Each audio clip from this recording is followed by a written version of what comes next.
Today, I'll be going through all of the knowledge I've gained from studying Vermeer paintings. Out of all the old masters, Vermeer's probably my favourite because he just captures something that no other artist had been able to capture at the time. And I'll be going through how he achieved this from my master copies. I did one about 2 years ago. I'll go through that briefly. And this one I've recently done of Girl in the Pearl Earring, and there's a few things I just want to discuss when talking about the strengths of Vermeer's painting. One of the first things about Vermeer's painting that just has this enchanting quality to it is just the lighting. It's spot on. It's got soft, hard edges. It's very naturalistic lighting. It doesn't feel staged. It feels perfectly reasonable within the kind of the scene. This is the first thing I noticed when trying to do a master copy of it, is that it's really hard to replicate and make all the forms look coherent. There's a lot of, in my first one, trial and error with tones. I don't have the time lapse for the first one. I accidentally deleted the Procreate file, which is a bit annoying. But just the lighting, the colour within the shadows. A lot of the time I desaturate, which is an issue. A lot of the shadows are more saturated than you'd assume when first approaching the painting.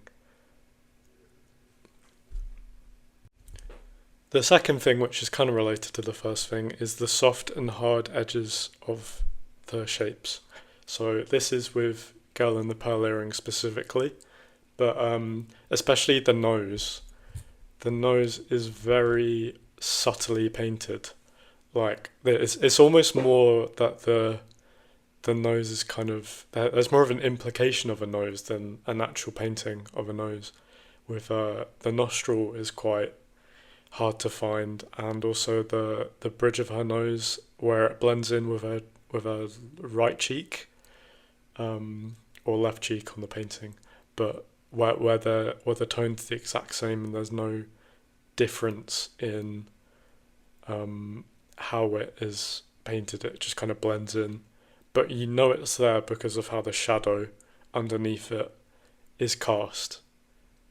That's just one thing that's so amazing about Girl of the Pearl Earring. Something that keeps, bringing me back to it. Every now and again I just get absolutely mesmerised with it. Yeah, so that kind of use of soft and hard edge to create interest, to draw you in, especially even around the eyes as well. There's such like a subtle shadow that her eyes cast on her face. Another challenge I faced was the expression. Now this is, one thing I didn't nail was the body language with my master copy.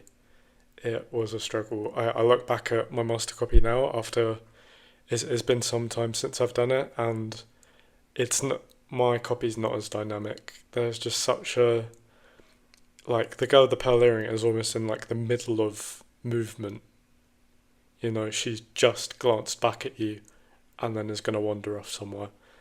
I couldn't, get that quite, which is a shame. But it just goes to show how amazing the actual painting is.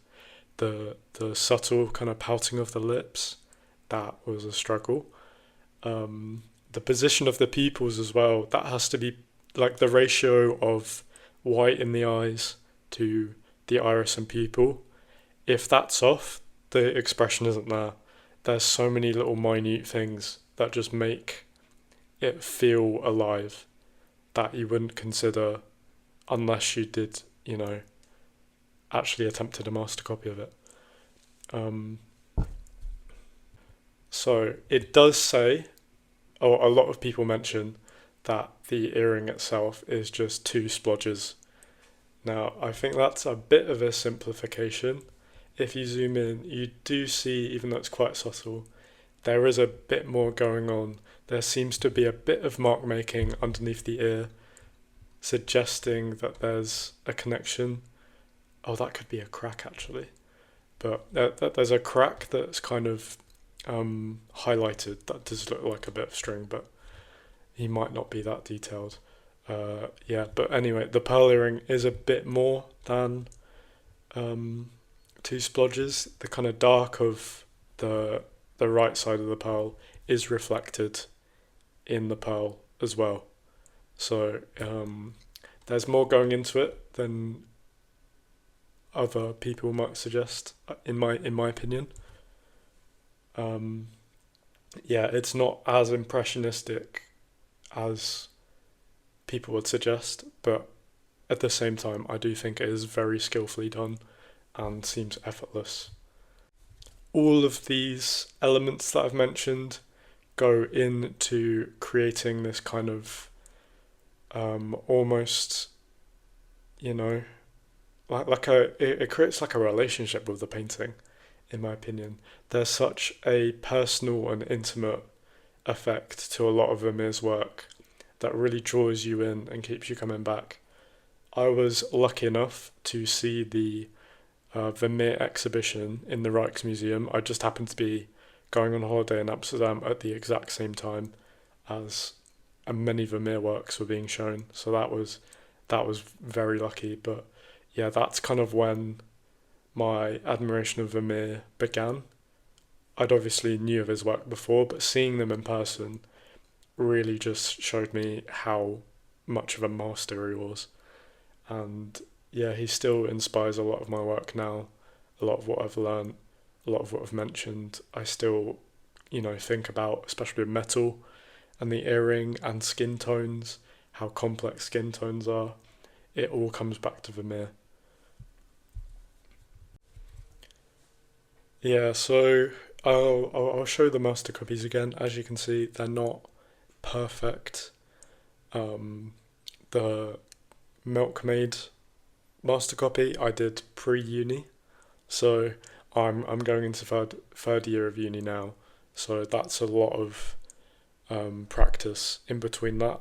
I still think it's pretty good. It's not as precise as what I do now. I still think from a glance, it's pretty close. There's a weird thing with the yellow being different on one side of the shirt to the other. That's a bit strange, but yeah. Obviously, I've got a lot to improve on. I think I'm able to capture the essence without being exactly 100% on there, which is kind of my minimum for achieving minimum of achievement for master copies.